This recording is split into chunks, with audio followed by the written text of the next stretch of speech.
কিছু মালুম এলাকার মানুষ অমুকের ভাই, অমুকের স্ত্রী, অমুকের বড় ভাই, অমুকের আব্বাজান রাতের ৩টার সময় ইন্তেকাল করেছেন, আজকে দুপুরের সময় তার জানাজা। ঠিক কিনা বলেন?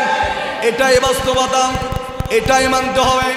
অবিশ্বাস করার কোনো কারণ নাই। একদিন এলান হবে অমুক বাড়ির নিবাসী, অমুকের ভাই, অমুকের দাদা, অমুকের চাচা রাতের ৩টার সময় ইন্তেকাল করেছেন, চট্টগ্রাম মেডিকেলের মধ্যে ইন্তেকাল করেছেন, আজকে দুপুর ১টার সময় তার জানাজা।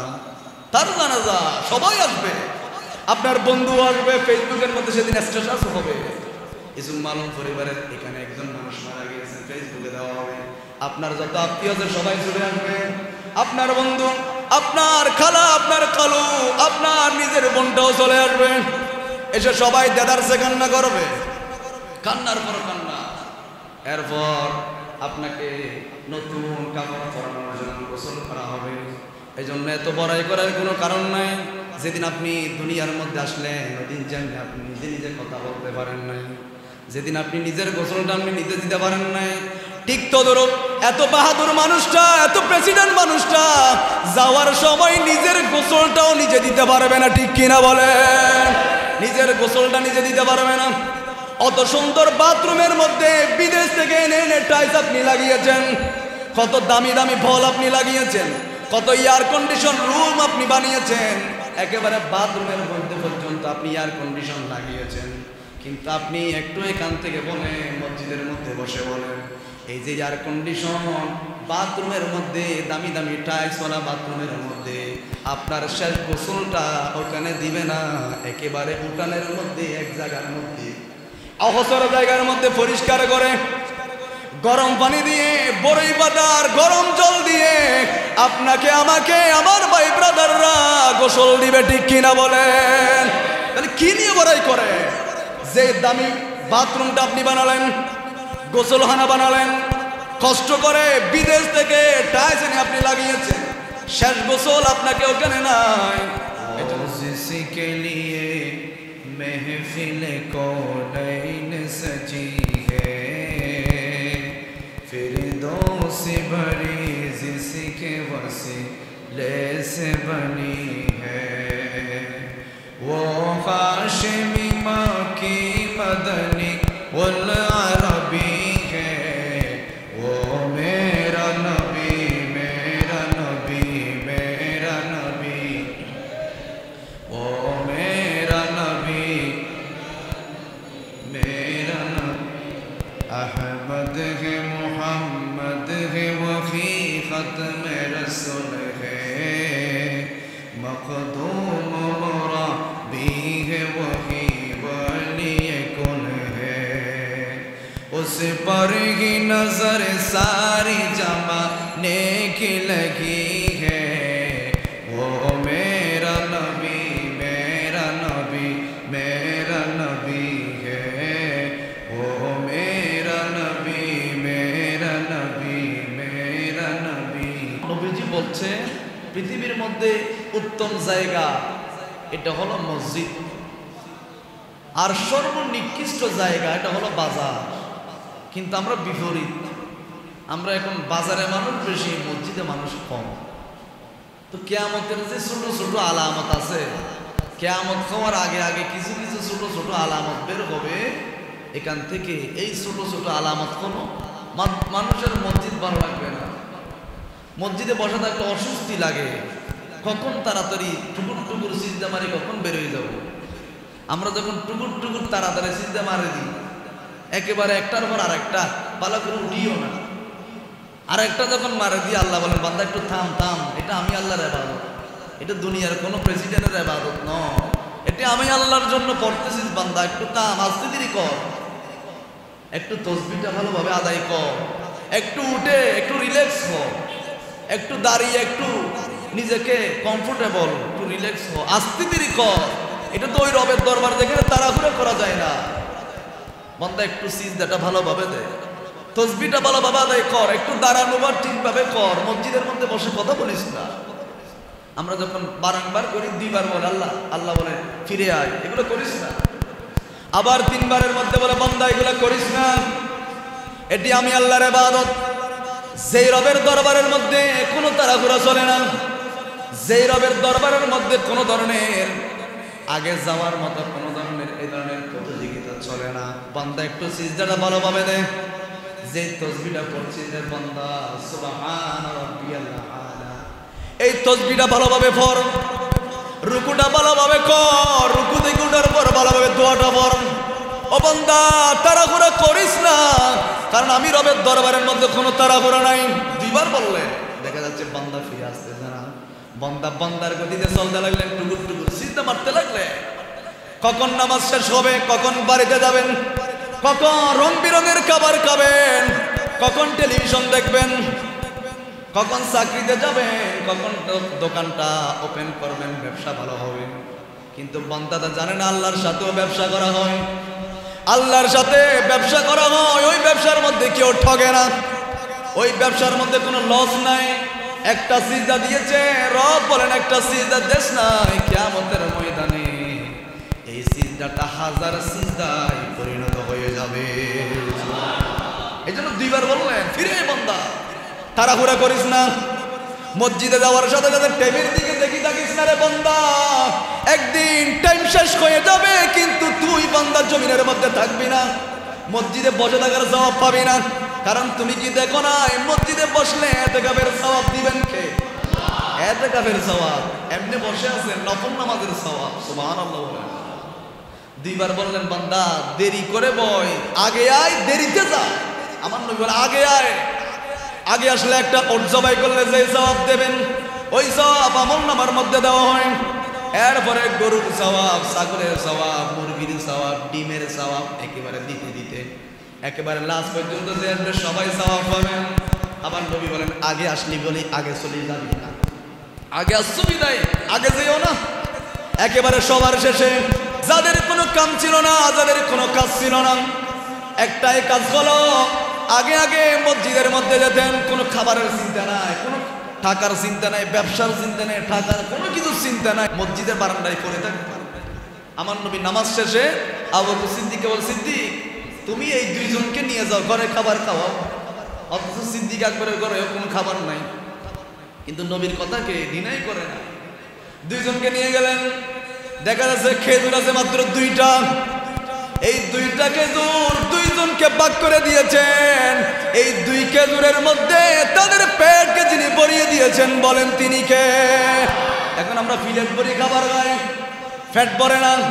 আবার 2 ঘন্টা পর আবার খেতে পারি, কারণ কি খাবারের সময় কোন দিক থেকে খাবার খাবেন এটা আপনি জানেন না। একেবারে সারা দিক থেকে আপনি খাবার নিতে থাকেন, নেওয়ার সময় বসার সময় বিসমিল্লাহ পড়েন না, এজন্য আপনার পেট ভরে না। এজন্য নবীজি বললেন, এজন্য সাহাবায়ে কিরামের জীবনে যখন দেখবে, আমার নবী যেদিন থেকে বললেন, খবরদার নিজে খাওয়ার সময় একজন মেহমানকে নিয়ে বসবা। সবাই খাওয়ার সময় ঘরের মধ্যে আয়োজন করেছেন, এখনো কিন্তু খাবারে হাত দেয় নাই। কারণ নবী বলেছেন, রহমাতুল লিল আলামিন বলছেন, খবরদার তোমার এই খাবারের মধ্যে আরেক ভাইয়ের হক আছে। মেহমান নিয়ে বসবা, একজনের খাবার কি 2 জন খাবা, 2 জনের খাবার 4 জন খাবা, 4 জনের খাবার 8 জন খাবা। নবীজি বলছেন, এখন আমার নবীর সাহাবায়ে কিরাম খাবার রান্না করে একেবারে টেবিলের মধ্যে অপেক্ষা করছেন। কোন মুসাফির, কোন সাহাবীকে আমার ঘরের মধ্যে পাঠাবেন, আমি বড় দামি মানুষ হয়ে যাব। নবী পাঠাচ্ছে। নবীজি ওই যে মসজিদে নববী শরীফে ডুলে ডুলে পড়ে যাচ্ছে, খাবার তৃষ্ণার জ্বালায় পড়ে আছে। আমার নবী নামাজ শেষে বলছেন, সিদ্দিক তুমি এই 2 জনকে নিয়ে যাও, ওমর তুমি এই 2 জনকে এভাবে নিতে নিতে নিতে নিতে ওই যে মসজিদে নববী শরীফের মধ্যে যারা নামাজ শেষে বসে থাকতো, সবসময় কোরআন তেলাওয়াত, সবসময় নবীজির নুরানি চেহারার দিকে তাকিয়ে থাকতো। 2 জন পাঠাতে পাঠাতে সব সাহাবীর ঘরের মধ্যে নবীজির মেহমান ফাটিয়ে দিতেন। সুবহানাল্লাহ। এখন আমাদের থেকে এগুলো উঠে গিয়েছে। আমরা এখন একজনের খাবার আরেকজন খাই না, অসুকুন ইতার খাওয়া কেন আমি খাবো, এগুলো আইডা জিনিস, এগুলো কেমনে খাবো? কেন আপনি নবীজির জীবনীটা পড়বেন। সেজন্য ফারুক আজমের জমানা একজন ডাক্তার আসলেন এলাকার মধ্যে, এসে একেবারে প্রায় 8-10 বছর পর্যন্ত উনি ডাক্তারি করলেন। অনেক জায়গার মধ্যে রোগ নির্ণয় করার জন্য গেলেন, দেখা যাচ্ছে যেই জায়গার মধ্যে পাঠানো হলো ওই জায়গার মধ্যে কোনো রোগীই নাই। বাইরের থেকে চিকিৎসা করে কোনো মতে জীবন যাপন করে, কিন্তু যে এলাকার মধ্যে ডাক্তারি করার জন্য দোকানটা দিলেন এই এলাকায় কোনো রোগীই নাই। একদিন গাড়ি বন্ধ করে উনি চলে যাচ্ছেন। ওমর বললেন, ভাই কোথায় যাচ্ছ? দোকানদান একেবারে বন্ধ করে যাচ্ছ কোথায়? বলেন, ওমর এমন এলাকার মধ্যে দোকান দিলাম যে এলাকার মধ্যে 8 বছর পর্যন্ত ডাক্তারি করলাম, কিন্তু একজন রুগী পেলাম না। এটা কি? এটা কেমন করে হয়? এই বিভিন্ন এলাকার মধ্যে রোগ হয়, বিভিন্ন রকমের রোগ, কিন্তু এই এলাকায় রোগ হয় না কেন? সাইয়েদনা ফারুক আযম খলিফাতুল মুসলিমিন উনি বললেন, কেমন করে রোগ হবে? নবী তো আমাদেরকে মেডিসিন দিয়ে গিয়েছেন। আমার নবী জানিয়ে দিয়েছেন, খাবার যখন খেতে বসবা সবাই একই পাত্রের মধ্যে নিয়ে খাবার খেতে বসো। একজনের খাবার একজনের লোকমা যাতে আর একজনের মধ্যে যায়। আমরা যখন একই পাত্রের মধ্যে নিয়ে যখন খাবার খাবো, একজনের এটা খাবারটা যখন আপনি খাবেন, ওই খাবারের মাধ্যমে রোগ বালাইগুলা যিনি দূর করে দিবেন বলেন তিনি কে? এখন আমাদের ট্রেডিশন হয়ে গিয়েছে, ঐতিহ্য হয়ে গিয়েছেন, একজনের খাবার আর একজন খায় না, একজনের খাবার আর একজন খায় না। আমাদের এমন মনে হয় যে বাসনটা দিয়ে আমরা খাবার খাইলাম, কত সুন্দর বাসন দিয়ে খাইলাম, খাবার পর মনে হয় বাসনটাই ময়লা। এটাই আমার জন্য বোঝা হয়, ঠিক কিনা? এটাই আমাদের জন্য বোঝা হবে।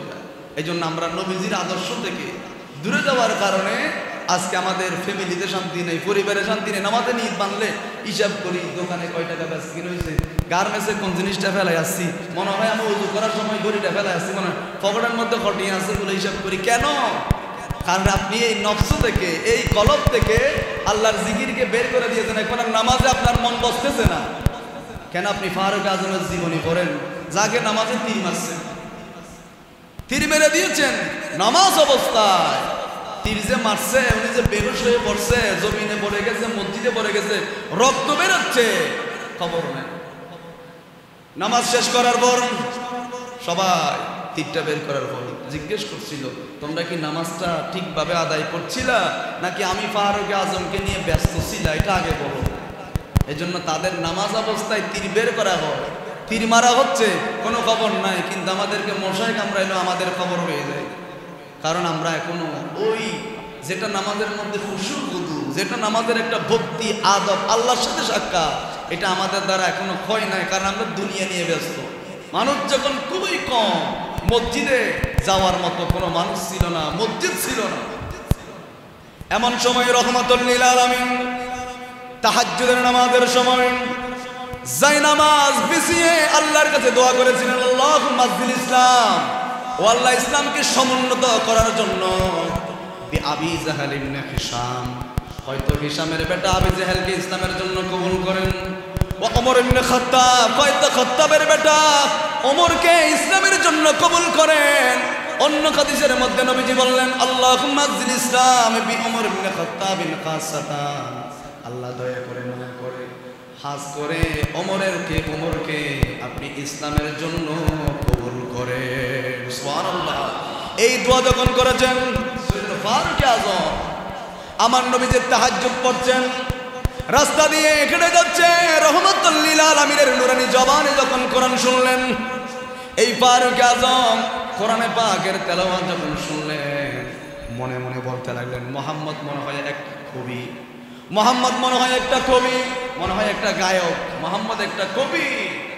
এই কথা যখন ফারুক আযম মনে মনে ধারণা করলেন, আমার নবীজি এরপর আয়াত তেলাওয়াত করলেন, ওয়ামা হুয়া বিকৌলি শাইর কালিলাম মা তুমিনুন। আমার নবী তেলাওয়াত করলেন, এটা কোনো কবির বানা কবিতা নয়, এটা কোনো গায়কের গাওয়া কোনো কবিতা নয়, এটা কিন্তু কোনো কবিতা নয়, এটা মহান রবের পক্ষ থেকে দেওয়া। যিনি দিয়েছেন বলেন তিনি কে? এটা মহান রবের পক্ষ থেকে। এরপর বলেন, কালিলাম মা তুমিনুন, অল্প সংখ্যক মানুষ তোমরা কালিমার পথের মধ্যে এসেছো, ইসলামের পথের মধ্যে এসেছো। ফারুক আযম বললেন, হায় হায়, আমি যেটা অন্তরের মধ্যে ধারণা করলাম মনে হয় মোহাম্মদ সেটা জেনে গিয়েছেন। না না, এটা কোনো কবির বানানো কবিতা নয়। তাহলে না হয় মোহাম্মদ গণক, মনে হয় মোহাম্মদ একটা গণক, মোহাম্মদ মনে হয় মানুষের মনের খবর জানে, মোহাম্মদ মনে হয় একটা গণক। এরপর আয়াতের মধ্যে আমার রহমাতুল লিল আলামিন কোরআনে পাকের আয়াতগুলো তেলাওয়াত করতে লাগলেন, বললেন, ওয়ালা বিকৌলি কাহিন কালিলাম মা তাযাক্কারুন।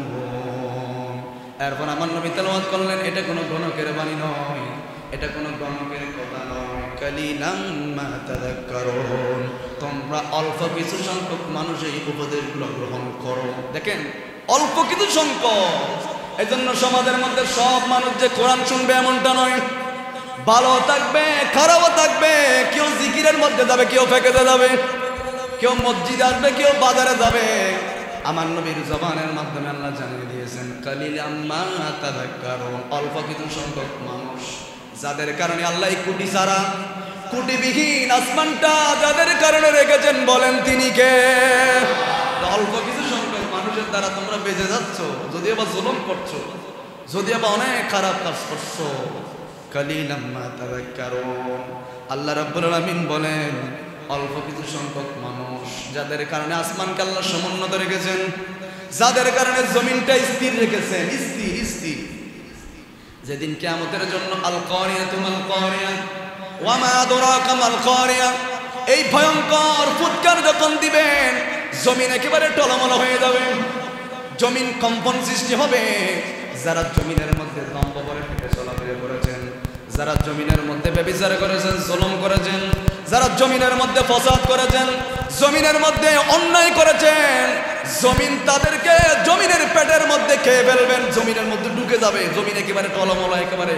ওই যে কাদা মাটি থাকে পুকুরে যখন করা হয়, তখন কাদা মাটি যেমনি হয়, কেন মানুষ দাঁড়াইতে পারে না, পা ঢুকে যায়, ঠিক তেমনি কিয়ামত আল কারিয়াতু মাল কারিয়া ওয়া মা আদরাকা মাল কারিয়া, এই ভয়ঙ্কর ফুৎকার যখন দেওয়া হবে জমিন টলমল হয়ে যাবে, মানুষগুলা মাতালের মতো হয়ে যাবে। মানুষ মদ খাইলে যেমনি অবস্থা হয়, ফেন্সিডিল খাইলে, আফিম খাইলে, মার্জিয়ানা খাইলে যেমন অবস্থা হয়, মানুষগুলার ব্রেনগুলা সরে যাবে। আমার নবীজি বললেন এর মধ্যে কেন তো নয়, মহিলারা এখনো 3 মাসের গর্ভবতী হয়েছে, মাত্র 3 মাস, এখনো ছেলের হাত হয় নাই, পা হয় নাই, জবান হয় নাই, কোনো কিছু হয় নাই। 3 মাসের ছেলে মেয়েগুলা কোনো পরিপূর্ণ হওয়া ছাড়া মায়ের গর্ভ থেকে ডেলিভারি হয়ে যাবে। এটা কিয়ামতের প্রথম সাইলেন্ট, প্রথম ভূমিকম্প, এটার মধ্যে এমন অবস্থা হবে। এজন্য আল্লাহ বলেন ওয়ালা বিকৌলি কাহিন কালিলাম মা তাযাক্কারুন, এটা কিন্তু গণকের কোনো বাণী নয়, এটা কিন্তু কবিতা নয়, কোরআন কিন্তু কবিতা নয়, গণকের কোনো বাণী নয়। অল্প কিছু সংখ্যক কোরআনের জন্য দিওয়ানা হয়ে যাবে, কোরআনের জন্য জীবন দেয়, ইসলামের জন্য জীবন দেয়, সুন্নিয়তের জন্য জীবন দেয়, ইসলামের জন্য জীবন দেয়, এমন মানুষ আছে না? অল্প কিছু সংখ্যক, এজন্য সবার সামনে কোরআন শুনলে মন গলে না। অল্প কিছু সংখ্যক যে মানুষের কলেজের মধ্যে, কলবের মধ্যে কোরআনের মহাব্বত, মসজিদের মহাব্বত, তেলাওয়াতের মহাব্বত, ভাইয়ের মহাব্বত, বন্ধুর মহাব্বত, নবীজির মহাব্বত, অল্প কিছু সংখ্যক মানুষ মহাব্বত যার থাকবে সেই কখনো ভাইয়ের হক মারতে পারে না, সেই কখনো ইয়াবা বাবা এগুলো খাইতে পারে না। মহাব্বত যার থাকবে সেই নামাজে এমন ভাবে দাঁড়াবে হয়তো আমার জীবনে এটাই শেষ নামাজ। এমনও মানুষ পৃথিবীর মধ্যে আমাদের থেকে বিদায় নিয়েছেন, রাতের বেলায় ঠিকঠাক ব্যবসার হিসাব ঠিকভাবে করেছেন, একেবারে সব হিসাব ঠিকভাবে করে টেবিলের মধ্যে সমস্ত টাকা সন্দুকে একেবারে আলমারিতে টাকা, কিন্তু টাকা তাকে বাঁচাতে পারে না। গুণ দিয়েছেন সকালবেলায় বলা হচ্ছে অমুক বাড়ির নিবাসী, ইসুম মালুম এলাকার মানুষ, অমুকের ভাই, অমুকের স্ত্রী, অমুকের বড় ভাই, অমুকের আব্বাজান রাতের 3টার সময় ইন্তেকাল করেছেন, আজকে দুপুরের সময় তার জানাজা, ঠিক কিনা বলেন? এটাই বাস্তবতা, এটাই মানতে হবে, অবিশ্বাস করার কোনো কারণ নাই। একদিন এলান হবে অমুক বাড়ির নিবাসী, অমুকের ভাই, অমুকের দাদা, অমুকের চাচা রাতের 3টার সময় ইন্তেকাল করেছেন, চট্টগ্রাম মেডিকেলের মধ্যে ইন্তেকাল করেছেন, আজকে দুপুর 1টার সময় তার জানাজা। সবাই আসবে, আপনার বন্ধু আসবে, ফেসবুকের মধ্যে সেদিন স্ট্যাটাস হবে, ইসুম মালুম পরিবারের এখানে একজন মানুষ মারা গিয়েছে, ফেসবুকে দেওয়া হবে, আপনার যত আত্মীয় আছে সবাই চলে আসবে, আপনার বন্ধু, আপনার খালা, আপনার কালু, আপনার নিজের বোনটাও চলে আসবে, এসে সবাই দেদারসে কান্না করবে, কান্নার পর কান্না। এরপর আপনাকে নতুন কাপড় পরানোর জন্য গোসল করা হবে। এই জন্য এত বড়াই করার কোনো কারণ নাই। যেদিন আপনি দুনিয়ার মধ্যে আসলেন ওদিন জানলে আপনি নিজে নিজে কথা বলতে পারেন নাই, যেদিন আপনি নিজের গোসলটা আপনি নিজে দিতে পারেন নাই, ঠিক তদরূপ এত বাহাদুর মানুষটা, এত প্রেসিডেন্ট মানুষটা যাওয়ার সময় নিজের গোসলটাও নিজে দিতে পারবে না, ঠিক কিনা বলেন? নিজের গোসলটা নিজে দিতে পারবে না। অত সুন্দর বাথরুমের মধ্যে বিদেশ থেকে এনে এনে টাইলস আপনি লাগিয়েছেন, কত দামি দামি ফল আপনি লাগিয়েছেন, কত এয়ার কন্ডিশন রুম আপনি বানিয়েছেন, একেবারে বাথরুমের মধ্যে পর্যন্ত আপনি এয়ার কন্ডিশন লাগিয়েছেন।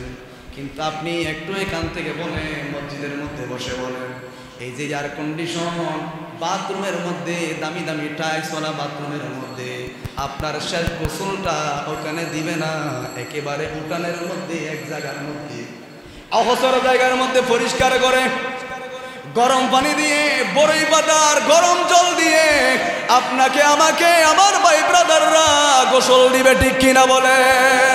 তাহলে কি নিয়ে বড়াই করে? যে দামি বাথরুমটা আপনি বানালেন, গোসলখানা বানালেন, কষ্ট করে বিদেশ থেকে টাইলস এনে আপনি লাগিয়েছেন, শেষ গোসল আপনাকে ওখানে নাই। এজন্য ফারুক আজম বলেন, মরার আগে একবার মর, দেখবি পৃথিবীর মধ্যে কেউ তোর আপন নাই। নিজের ছেলে মারা যাওয়ার পর বাপের লাশটা পর্যন্ত দাফন করবে না, আগে জায়গা জমির হিসাব করে এমন কুলাঙ্গার সন্তান আছে না নাই? আপনি মারা যাওয়ার পর আগে দাফন, পরে আগে বলবে হিসাব কর, অথবা লাশ দাফন করতে দেব না। অহরহ ঘটনা বাংলাদেশ তথা সারা বিশ্বের মধ্যে আছে না নাই?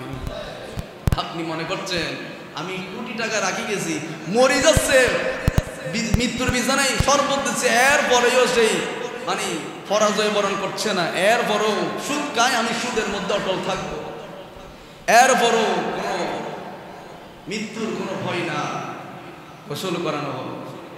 আপনাকে যে কাফনটা পরা হলো একেবারে কম দামে, গরিব মানুষ যেই কাপড় পরে আপনাকে সেই কাপড়টা পরানো হবে, একেবারে নাকে খানের মধ্যে তুলা দিয়ে কাফনটা পরিয়ে যেই কাফনটা পরানো হচ্ছে সেই কাফন আপনি নিজে নিজে পড়তে পারেন না, আপনাকে আরেকজন মানুষ মসজিদের হুজুর, নিজের ছেলেরও তো ধরে না, ও তো বুকে হাতে ডর লাগেনি।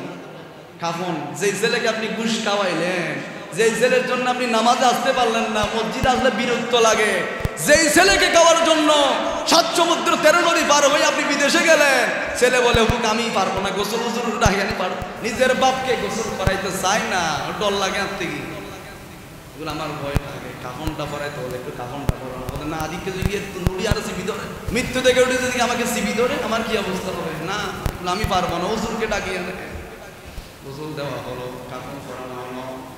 এবার খাটিয়া খাদের মধ্যে নিয়ে জানাজার মাঠের মধ্যে আপনাকে 4 তাকবীরের মাধ্যমে আপনার জানাজার নামাজটা সম্পন্ন হবে।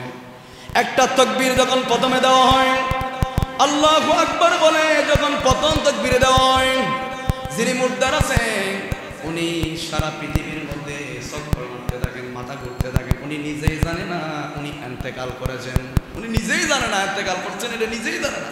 আমরা যখন কাফন পরাই দিই তখন উনি মনে মনে বলে, পৃথিবীতে কেউ এরকম আপ্যায়ন করে না, কোরআন যখন পড়া হয় এরকম তো কোনোদিন করা হয় না, মানুষ আসতে তো সবাইকে দেখতেছে, খুব ভালো লাগতেছে, এখনো আত্মীয় স্বজন আমার আপন মানুষগুলো আমার পাশে আছে, তাকবীর যখন একটা দিছে এখন মনে হবে একটু, দ্বিতীয় তাকবীর, তৃতীয় তাকবীর, এবার 4টা তাকবীর যখন দিয়ে কবরের মধ্যে যখন নামাই দিবে, এখনো দেখা যায় আমার আওলাদ, আমার ছেলে এখনো আছে, আমার মেয়ের জামানো আছে, এখনো সবাই আছে, এখনো সবাইকে দেখা যায়, এখনো যে উনি মারা গিয়েছে এখনো কিন্তু সেই জানে না।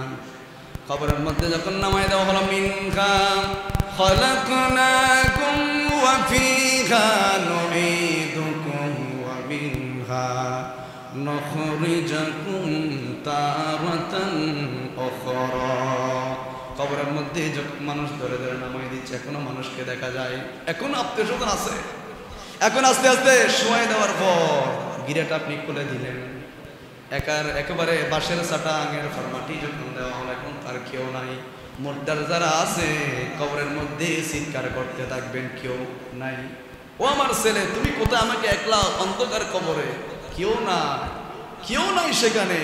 এই জন্য রব্বুল আলামিন বলেন, ফারুক আজম বললেন না, অল্প কিছু সংখ্যক কোরআনে বলা হয়েছে, ফারুক আজম শুনছেন, বলতে লাগলেন কোরআনে পাকের তেলাওয়াত শুনে শুনে, আমার নবীজি আর পর তেলাওয়াত করলেন, ফারুক আজম বললেন তাহলে এটা কি? আমি বললাম এটা কবির বানানো কবিতা, আমি বললাম এটা গণকের কথা। নবী বলছেন এটা গণকের কথাও নয়, অল্প সংখ্যক মানুষ নাকি ইসলামের জন্য কবুল হবে। তাহলে এটা কি?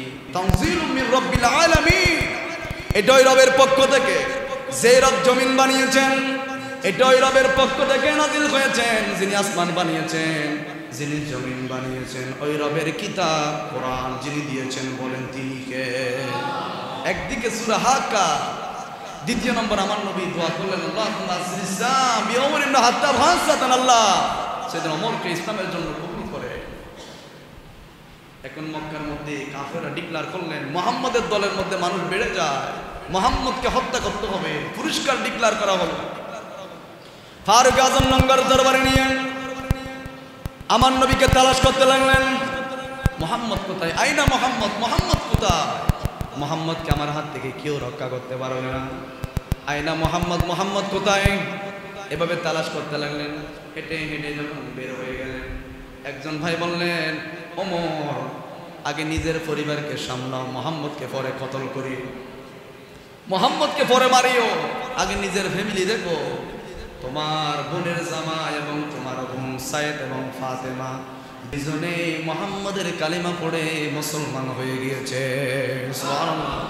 যদি আগুন লেগে ধ্বংস হয়ে যায়, যদি আগুন লেগে যায় পড়ে যায় পৃথিবীর সব বইয়ের দোকান, বিশ্ব থেকে হারাবে না পবিত্র কোরআন, বিশ্ব থেকে হারাবে না পবিত্র কোরআন। সুবহানাল্লাহ। কি করে করবে ধ্বংস আগুনের তেজ, আছে বিশ্ব ভরা অগণিত কোরআনে হাফেজ। তারা ছাপায় আসমানি গ্রন্থ, ছাপায় আসমানি গ্রন্থ, বাঁচাবে ইসলামের মান, বিশ্ব থেকে হারাবে না পবিত্র কোরআন। আল্লাহুম্মা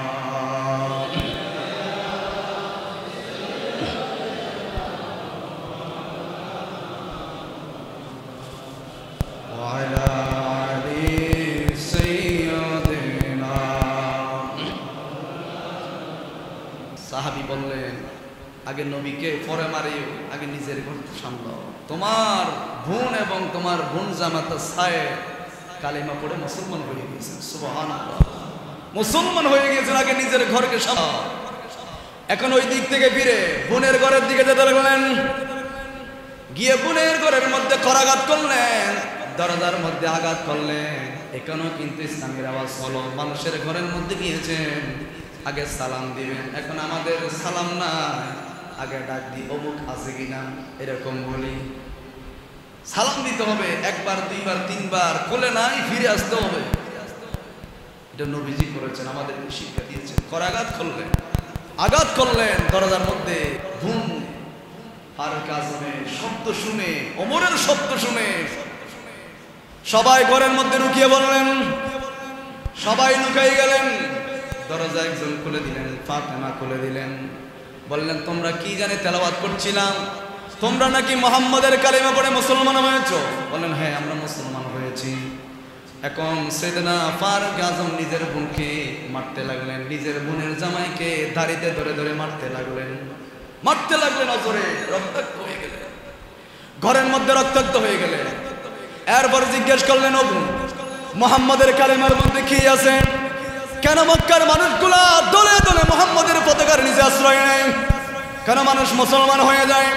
কেন বাপদাদার ধর্মগুলো ভুলে গিয়ে দলে দলে মানুষগুলা কেন মুসলমান হয়ে যায়? কেন তোমরা মুহাম্মদের কাছে গিয়ে তোমরা আত্মসমর্পণ করছো? মুহাম্মদের কালিমা পড়ে কেন তোমরা মুসলমান হচ্ছ? কি আছে মুহাম্মদের কাছে? এখন আস্তে আস্তে বোনের শরীরের মধ্যে যখন রক্ত দেখেছেন, মায়া সৃষ্টি হয়ে গিয়েছেন, জিজ্ঞেস করলেন বোন আমি আসার আগে তোমরা কি তেলাওয়াত করছিলা? বললেন ভাই আমরা যেটা তেলাওয়াত করছিলাম এটা তুমি তেলাওয়াত করতে পারবে না, ধরতে পারবে না, কারণ তুমি নাফাক। নাফাক অবস্থায় কোরআন স্পর্শ করা যায় না, ঠিক কিনা বলে? নাফাক ধরা যায় না, নাফাক অবস্থায় কোরআন ধরা যায় না। এখন আমাদের অনেক সন্তানরা কোরআন ধরে ধরে টয়লেটের মধ্যে ফেলে দিচ্ছেন। মুসলমানের ছেলে 2 দিন আগে 21 টেলিভিশন সংবাদের মধ্যে দেখলাম, আমি মনে করছিলাম সেই মেয়েটা ইহুদি হবে বা হিন্দু হবে, না দেখতেছি বাপের না কোন একটা মুসলমানের না। ওনাকে ধরা হলো, গাড়ি তালাশ করছে, দেখছে গাড়ির মধ্যে ইয়াবা অনেক ধরনের ইয়া পাইছে। বলছে আপনি আমাকে অ্যারেস্ট করতে পারেন না, কারণ আমি সরকার থেকে অনুমোদন নিয়েছি মদ খাওয়ার জন্য। তো যেই মা বা মুসলমান হওয়ার পর তার ছেলে সরকার থেকে লাইসেন্স নেই মদ খাওয়ার জন্য, তো আল্লাহর কি ঠেকা পড়ছে? আল্লাহ যে আপনাকে জান্নাত দেওয়ার জন্য বসে থাকছে। অভিভাবকের দায়িত্ব পালন না করে ছেলে মদের লাইসেন্স নেয়, মেয়ে মদের লাইসেন্স নেয়, আপনি আর হাজি সাহেব মক্কায় হজ করেন, আপনি ঈদের সময় ঘোষণা করেন আমি কালকে যাকাত দেব, সবাই লাইন ধরে আসিয়ে। আপনার এই ইবাদত, আপনার এই হজ, আপনি আর মুসলমান, এর চেয়ে রবীন্দ্রনাথ ঠাকুর অনেক ভালো। সে তো কালিমা পড়ে নাই, সেই কালিমা বললে তো আল্লাহ তাকে মাফ করে দেব, কিন্তু আপনি কালিমা যে কাজগুলো করছেন, আপনার মেয়ে যে কাজ করছে, আপনার ছেলে যে কাজ করছে, যেই লাইসেন্স নিয়ে ফেলছে, এটা তো মদের লাইসেন্স নেই, এটা জাহান্নামের লাইসেন্স। পুরো ফ্যামিলির জন্য নিজে কথা বলেন, ঠিক কিনা? কারণ পুরো ফ্যামিলি কেন বললেন? হুজুর বলতে পারেন তেই কাইছে তেই না জাহান্নামের। কেন? আপনি বড় ভাই, আপনার দায়িত্ব আছে, আপনি বাবা, আপনার দায়িত্ব আছে। মানা করবেন, বাদ বন্ধ করে দেন, ঘর থেকে বের করে দেন, তারপরে কথাটা শুনলে ত্যায্যপুত্র করেন, তার সাথে কোনো সম্পর্ক রাখা যাবে না, কথা বলেন, ঠিক কিনা? আপনি বলছেন কেমনি আপনি পুরো ফ্যামিলিকে জাহান্নামী বানাই দিচ্ছেন? কারণ এরকম কিছু সাংবাদিকও থাকে, সবাই যে আলোচনা শুনতে আছে এমনটা নয়, কিছু সাংবাদিক হুজুর কেমনে জাহান্নামী বানাইছে, কেমনে বানাইছে শুনেন। একটা মেয়ে যখন জাহান্নামে যাবে, 3 প্রকারের মানুষকে জাহান্নামে যাবে। প্রথম নম্বর বাপকে নিবে, মাকে নিবে, বড় ভাইকে নিবে, আবার বিয়ে দেওয়ার পর আবার স্বামীর দায়িত্ব। জামাই যদি বসুন্ধরের কারণে পর্দা না করে এলাকার বিয়াগুলোর সাইনবোর্ড হিসেবে দেখায়, বাইর করে দেয়, তাইলে জামাই কিয়ামতের ময়দানে বাঁচি যাবে, শ্বশুর বাঁচি যাবে। মানা করে না কেন? মানা করতে হবে।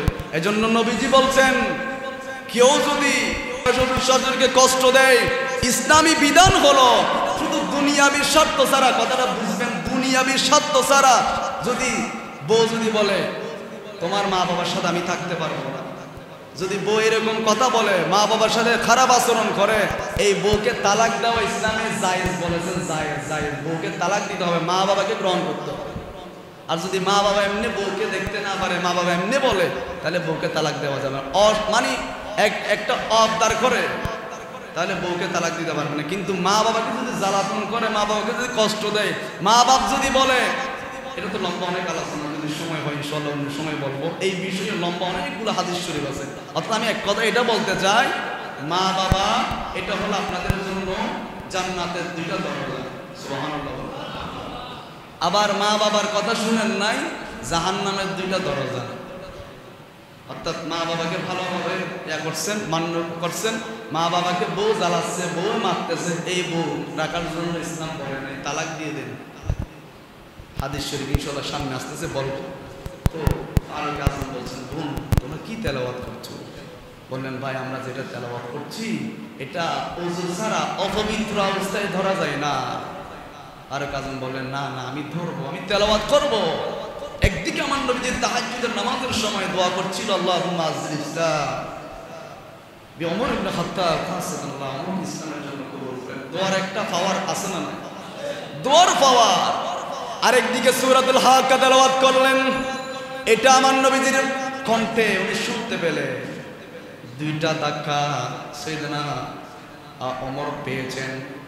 তখন বোনকে বললেন না আমি তেলাওয়াত করব। ওমরের বোন বললেন তাহলে তুমি গোসল করে আসো। ছোট বাচ্চার মতো হয়ে গেছে, ছোট বাচ্চাদের মতো হয়ে গেছেন, এখন গোসল করলেন, ওযু করলেন। ওযু করার পর বললেন বোন তোমরা কি তেলাওয়াত করছো?